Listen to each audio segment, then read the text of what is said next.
تو export point of view سے یہ چیز سے یہ پوائنٹس جو ہیں وہ بہت اعلیٰ کوالٹی کی کاٹن میں پائے جاتے ہیں، اور خوش قسمتی سے پاکستان کی کاٹن جو ہے ان سٹینڈرڈز کو میٹ کرتی ہے۔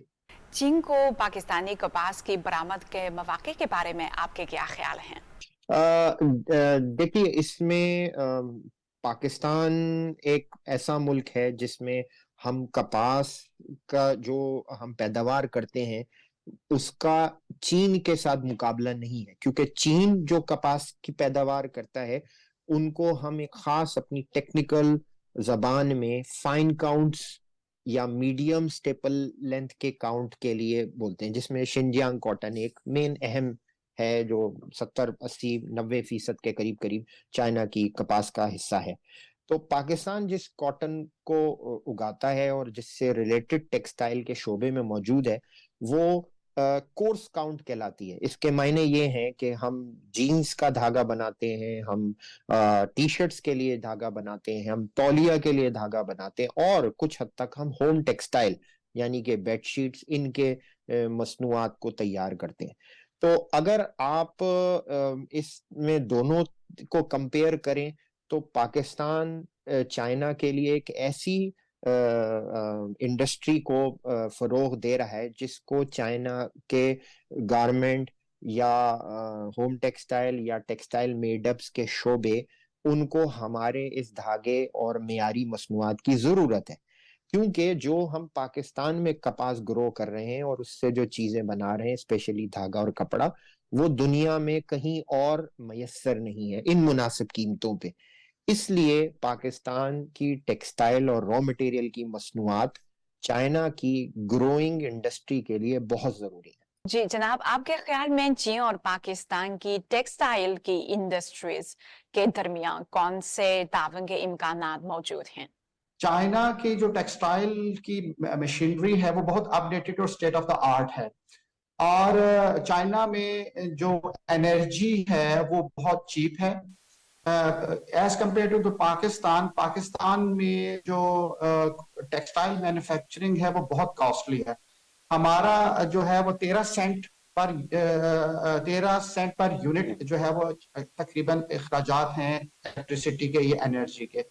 اس کو اگر ہم ریڈیوس کر کے، اور جو کہ ابھی حکومت نے اس ڈائریکشن میں قدم اٹھایا ہے کہ اس کو 9 سینٹ پہ لا رہی ہے، اور اگر یہ 9 سینٹ پر یہ انرجی آ جاتی ہے تو چائنا اور پاکستان جوائنٹ کاٹن ٹیکسٹائل کی انڈسٹری میں بہت پروموٹ کر سکتے ہیں، کیونکہ ہمارا جو مین پاور ہے وہ بہت سکلڈ ہے، ہماری لیبر جو ہے کاٹن اور ٹیکسٹائل کو ہینڈل کرنے میں بہت ایکسپرٹ ہے۔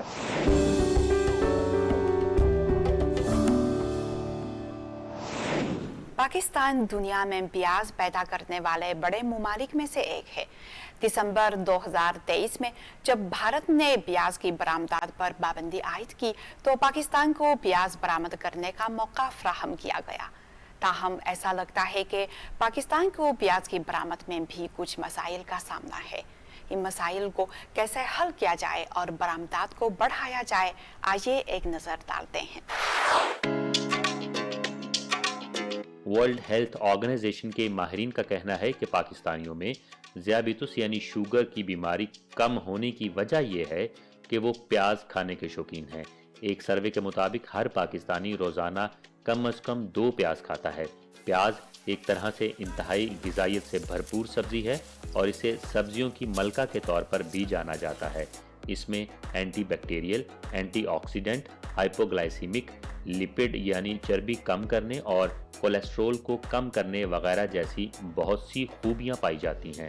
اس طرح پوری دنیا میں پیاز جو ہے وہ ایک بیسک انگریڈینٹ ہے، اس کے بغیر آپ کو پتہ ہے ہمارا سالن مکمل ہی نہیں ہوتا۔ پاکستان کا پیاز، ایک تو وہ خاص طور پہ ریڈ پیاز، ریڈ انین جس کو ہم لوگ بولتے ہیں، اس کی نیوٹریشنل ویلیو بہت اہم ہے، اور دوسرا اس کی پنجنسی اور جو اس کی ہماری کوزین کے اندر جو اس کی افادیت ہے، ان ساری چیزوں کو اگر دیکھیں تو اس وجہ سے ہماری ایکسپورٹس بھی بڑھی ہیں، ہماری پروڈکشن میں بھی خاص اضافہ ہوا ہے۔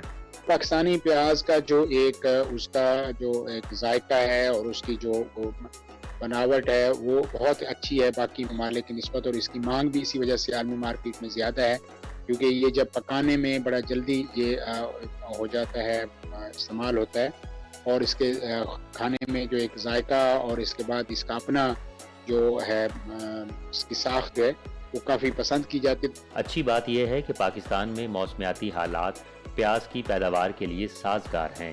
یہی وجہ ہے کہ پاکستان ہمیشہ پیاز کا بڑا برآمد کنندہ رہا ہے۔ پاکستان جو ہے وہ بنیادی طور پر آپ کو پتہ ہے کہ ایک زرعی ملک ہے، اور یہ سب سے بڑی پاکستان کے پاس ایک طاقت ہے کہ جس کے ذریعے وہ اپنی برآمدات کو فروغ دے کے اور اپنے بیلنس آف ٹریڈ کو مستحکم کر سکتے ہیں، اور اس کی معیشت جو ہے وہ مستحکم ہو سکتی ہے۔ تو پاکستان جو ہے وہ پیاز پیدا کرنے والے دنیا کے ٹاپ پروڈیوسر کنٹریز میں شامل ہے، بڑے ممالک میں شامل ہے، جن کے پاس ایک قدرتی ماحول بھی فراہم ہوا ہے، اور اس کے ساتھ ساتھ یہاں پہ پانی کی فراہمی اور جو یہاں کی زمین ہے وہ بھی اس معاملے میں بہت اچھی جو ہے نا وہ فصل دیتی ہے۔ اور گزشتہ کئی سالوں سے ہم نے دیکھا کہ ریکارڈ جو ہے نا ہمارے ہاں فصلات کو پیاز کے حوالے سے پیدا ہوئیں، اور یہاں پہ نئے نئے علاقے جو تھے جو پہلے پیاز کاشت نہیں ہوتا تھا، وہاں بھی کسانوں نے پیاز کو جب ان کو نے دیکھا کہ بہت اس میں اچھا منافع آ رہا ہے تو انہوں نے اس کو ترجیح دی، کیونکہ یہ ایک خوراک کے آئٹم کے طور پر استعمال ہوتا ہے، اور اس کی جو ہے بہت زیادہ یہاں پہ مقامی طور پر جہاں پہ اس کی بہت زیادہ ضرورت تھی، تو عالمی سطح پر بھی اس کی برآمدات کے میں بھی اس کا بہت اہم کردار تھا۔ وہ خشک پیاز جو ہے اس کی متحدہ عرب امارات میں اور باقی جو افریقن کنٹریز میں اس کی بڑی اچھی مانگ تھی۔ بھارت کی طرف سے پابندی لگنے کے بعد پاکستان کے ایکسپورٹرز کو پیاز برآمد کرنے کے بھاری آرڈرز ملے۔ بہت ساری ہارٹیکلچر پروڈکٹس کے اندر پاکستان کا کمپٹیشن بھارت کے ساتھ رہا ہے۔ اس میں صرف یہی عرض کروں گا کہ اگر یہ پابندی ہٹتی ہے، بھارت اگر اپنا پیاز ایکسپورٹ سٹارٹ کر دیتا ہے، تو پاکستان کو بہت زیادہ اس کے اوپر محنت کرنے کی ضرورت ہے، خاص طور پہ ہماری جو پروڈکٹ کی پریزنٹیشن ہے، اور جو پیاز کی جو ہائی اینڈ مارکیٹ کے اندر جب امپورٹس ہوتی ہیں تو وہ اس کا کمپٹیشن جو ہے وہ خاص طور پہ بھارت کے پیاز کے ساتھ، اور اس میں خاص طور پہ جو اس کی کاسٹ آف پروڈکشن ہے اس کے اوپر دھیان دینے کی ہمیں ضرورت ہے، تاکہ ہم لوگ کمپیٹیٹیو کر سکیں اپنی پروڈکٹ کو ہائی اینڈ مارکیٹ کے اندر۔ اس میں کوئی شک نہیں کہ پیاز کی برآمدات کو بھی کچھ مسائل کا سامنا ہے، جیسا کہ مقامی سطح پر قیمتوں میں بڑا اضافہ اور پیاز کی شیلف لائف کو بڑھانے کا مسئلہ۔ ہماری جو پیداوار اینول پیداوار 2021 کا میں ڈیٹا شیئر کر رہا ہوں آپ کے ساتھ، تقریباً 23 لاکھ ٹن کے قریب ہے، اور ہماری پر کیپیٹا جو کنزمپشن ہے ایف او کے نمبرز کے مطابق وہ 7.72 کے جی کی ہے۔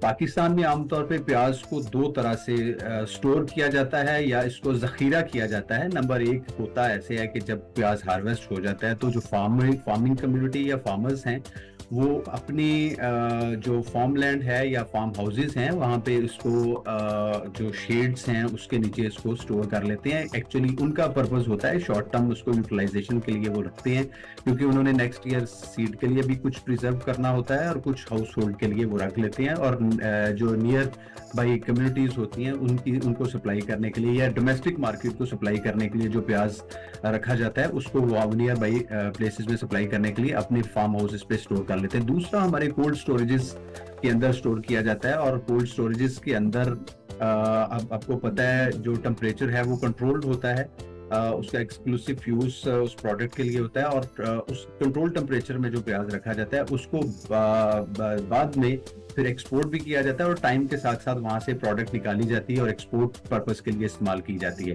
یہ بیسیکلی دو طریقوں سے اس کو پریزرو پاکستان میں کیا جا رہا ہے۔ جو آپ نے بات کی چائنا کی، تو چائنا تو خود بہت بڑا پروڈیوسر ہے، چائنا کی تو 25 ملین میٹرک ٹن کی اپنی پیداوار ہے، اور دنیا کا شاید 2021 میں سب سے بڑا ایکسپورٹر بھی رہا ہے چائنا۔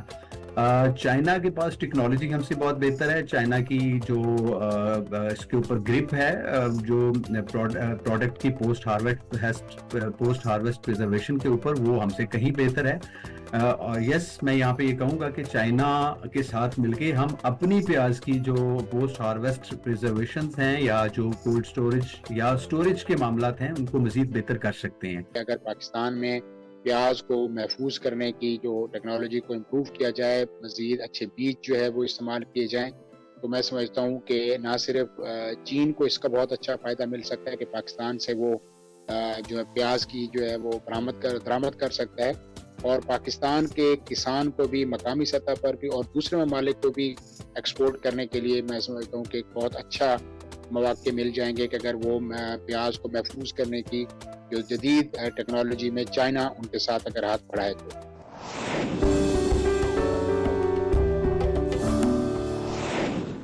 چین کے Hangzhou international center for science and technology innovation HIC میں پاکستانی محققین اپنی تحقیق کے ذریعے تکنیکی جدت طرازی اور چین پاک تعاون کو فروغ دے رہے ہیں۔ آج کے پروگرام میں دو محققین ڈاکٹر محمد یوسف اور ڈاکٹر علی عمران اپنی تحقیقی کامیابیوں کی نمائش کر رہے ہیں۔ آئیے ایک ساتھ دیکھتے ہیں۔ پاکستان میں پیدا ہونے والے ڈاکٹر یوسف نے چھوٹی عمر سے ہی سائنس اور ٹیکنالوجی کے لیے جنون پیدا کیا، جس کی وجہ سے وہ آخرکار جدت اور دریافت کے ایک شاندار سفر کی طرف چلے گئے۔ اس کی پیش رفت ایک ریچارجیبل سوڈیم بیٹری کی ترقی کے ساتھ آئی، جو روایتی خشک بیٹریوں اور مہنگی لیتھیم بیٹریوں کا گیم بدلنے والا متبادل ہے۔ روایتی ڈرائی بیٹریوں کی بہت زیادہ قیمتوں اور لیتھیم کے مہنگے ہونے کے باعث جو عالمی سطح پر بیٹریوں میں بڑے پیمانے پر استعمال ہوتی ہے کا متبادل حل ڈھونڈنے کی ضرورت ہے۔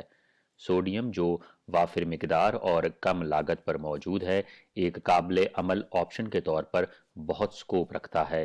سوڈیم پر مبنی ٹیکنالوجی کے ساتھ ہماری ریچارجیبل بیٹری 30 سے 40% تک لاگت کو کم کر سکتی ہے۔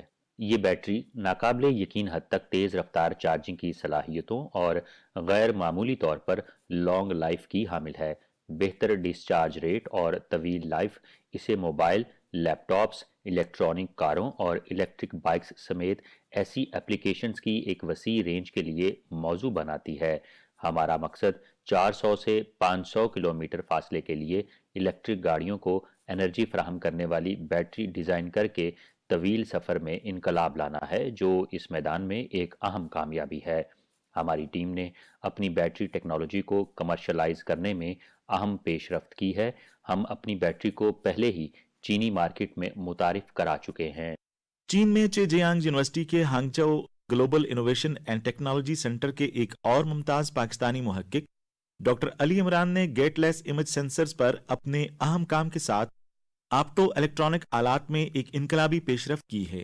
پاکستان میں پیدا ہونے والے ڈاکٹر عمران کے ناقابل تسخیر تجسس اور سائنسی دریافت کے جذبے نے انہیں امیجنگ ٹیکنالوجی میں جدید ترین ترقیوں میں سب سے آگے بڑھایا۔ گیٹ لیس امیج سینسر، جو امیج سینسر کے بنیادی یونٹ کے طور پر کام کرتا ہے، غیر معمولی کارکردگی کا مظاہرہ کرتا ہے، اور یہ تجارتی طور پر دستیاب متبادل کے مقابلے میں 10 گنا زیادہ بہتر کارکردگی کا حامل ہے۔ اس کا براڈ بینڈ اس قدر اچھے معیار کا ہے کہ یہ رات کے وقت انفرا ریڈ ریجنز میں، دن کی روشنی میں اور یہاں تک کہ شدید یووی شعاؤں والے ریجنز میں بھی تصاویر بنا سکتا ہے۔ ان سینسرز کی ممکنہ ایپلیکیشنز خود مختار گاڑیوں کے لیے الٹرا وائلٹ امیجنگ سے لے کر جدید میڈیکل امیجنگ ڈیوائسز تک کو ڈیولپ کرنے کی صلاحیت رکھتی ہیں۔ ہماری ٹیم کا مقصد پکسلز کی تعداد کو بڑھانا اور ٹیکنالوجی کو بہتر بنانا ہے۔ ہم عملی ایپلیکیشنز کے لیے گیٹ لیس امیج سینسرز کو استعمال میں لانے کے لیے مختلف کمپنیوں کے ساتھ روابط استوار کرنے کی بھی کوشش کر رہے ہیں۔ برآمدی اور مقامی کھپت کے لحاظ سے اس میں دونوں مارکیٹس کے لیے بے پناہ امکانات موجود ہیں، کیونکہ چین فی الحال اپنی مقامی اسمبلی کی صلاحیتوں کے باوجود امپورٹڈ امیج سینسرز پر بہت زیادہ انحصار کرتا ہے۔ میرا حتمی مقصد سینسر کو مارکیٹ میں لانا اور مستقبل کی تحقیق اور ترقی میں رہنمائی کے لیے صارف کی قیمتی آراء اکٹھا کرنا ہے۔ دونوں محققین نے چین میں تحقیق کرنے میں ملنے والے تعاون کے لیے شکریہ ادا کیا۔ چین میں تحقیقی ماحول بالخصوص تعلیمی حصول کے لیے بہترین ہے۔ چینی عوام خاص طور پر پاکستانی طلباء کے لیے ناقابل یقین حد تک معاون ہیں۔ اگر ہمیں کوئی مسئلہ درپیش ہوتا ہے تو وہ فوراً معاونت کرتے ہیں۔ پاکستانی ہونے کے ناطے چین کے ساتھ ہمارے مضبوط تعلقات کی وجہ سے ہمیں چین میں بہت عزت ملتی ہے۔ یہ احترام نہ صرف یونیورسٹیوں کے اندر بلکہ روزمرہ کے معاملات جیسے کہ سپر مارکیٹوں یا شاپنگ مالز میں بھی موجود ہے۔ مجموعی طور پر میں سمجھتا ہوں کہ چین پاکستانیوں کے لیے انتہائی سازگار ماحول فراہم کرتا ہے۔ اگر آپ تازہ ترین سروے دیکھیں تو آپ کو پتہ چلے گا کہ چین دنیا کے کسی بھی ملک کے مقابلے میں سب سے زیادہ ریسرچ پیپرز شائع کر رہا ہے، تحقیق کے لیے سب سے زیادہ فنڈز فراہم کر رہا ہے اور سب سے زیادہ اسکالرشپس بھی دے رہا ہے۔ ہم نے چین کی جدید سہولیات، سیمی کنڈکٹر ریسرچ اور فیبریکیشن میں مہارت، مقامی طور پر تیار کردہ آلات اور آسانی سے قابل رسائی بنیادی مواد سے بھی بہت فائدہ اٹھایا ہے، جس نے ہماری ترقی کو نمایاں طور پر تیز کیا ہے۔ ان پاکستانی محققین کا کام نہ صرف تکنیکی اختراع میں حصہ ڈالتا ہے بلکہ چین اور پاکستان کے درمیان تعاون کے نئے مواقع بھی فراہم کرتا ہے۔ پاکستان اور دنیا بھر میں پیدا ہونے والی توانائی اور بجلی بنیادی طور پر تیل، گیس اور کوئلے پر انحصار کرتی ہے، جس سے بہت زیادہ آلودگی پیدا ہوتی ہے اور ان محدود وسائل میں تیزی سے کمی واقع ہوتی ہے۔ سولر سیلز، ہوا سے پیدا ہونے والی بجلی اور پن بجلی مستقبل ہیں۔ ان گرین پروجیکٹس کی حوصلہ افزائی کرنے کے لیے قابل تجدید توانائی کو طویل مدت تک ذخیرہ کرنے والی سستی بیٹریاں تیار کرنے پر توجہ مرکوز کرنی چاہیے۔ اگلے مرحلے میں میں سی پیک منصوبے کے توانائی کے شعبے میں شامل ہونا چاہتا ہوں اور نئی توانائی کی بیٹریوں کی تحقیق اور ترقی میں پاکستانی یونیورسٹیوں کے ساتھ تعاون کرنا چاہتا ہوں۔ چین میں تحقیق اور صنعت کے درمیان موجود گہرے تعلق کے باعث محققین اپنے اہداف کی جانب تیزی سے بڑھ رہے ہیں۔ اس لیے میں فکر مند ہوں کہ پاکستان میں عملی اطلاع کے بغیر نظریاتی تحقیق پر توجہ دی جاتی ہے۔ پاکستانی یونیورسٹیوں کو اپنے تحقیقی اہداف کو حقیقی دنیا کے مسائل سے جوڑنا چاہیے اور صنعتوں کے ساتھ اشتراک عمل پیدا کرنا چاہیے، کیونکہ اس سے معاشی ترقی اور روزگار کے مواقع پیدا ہو سکتے ہیں۔ ایک پاکستانی کے طور پر میں اپنے ملک میں ریسرچ کی ترقی کے لیے پرعزم ہوں۔ میں چینی اور پاکستانی یونیورسٹیوں کے درمیان مختلف سطحوں پر تعاون کی پرزور حمایت کرتا ہوں۔ چینی پروفیسروں کی موجودگی میں ان سے باقاعدہ ملاقاتیں نئے خیالات اور سرپرستی مہیا کرتی ہیں۔ اس طرح کے تعاون کو فروغ دے کر ہم ایک ایسا ماحول بنا سکتے ہیں جو جدت کے ساتھ ساتھ پاکستان میں تحقیق کے میدان میں پیش رفت کو تیز کرے۔ ناظرین، پروگرام پاک چائنا ایکسپریس دیکھنے کا بہت شکریہ۔ اگلی دفعہ ملیں گے۔ خدا حافظ۔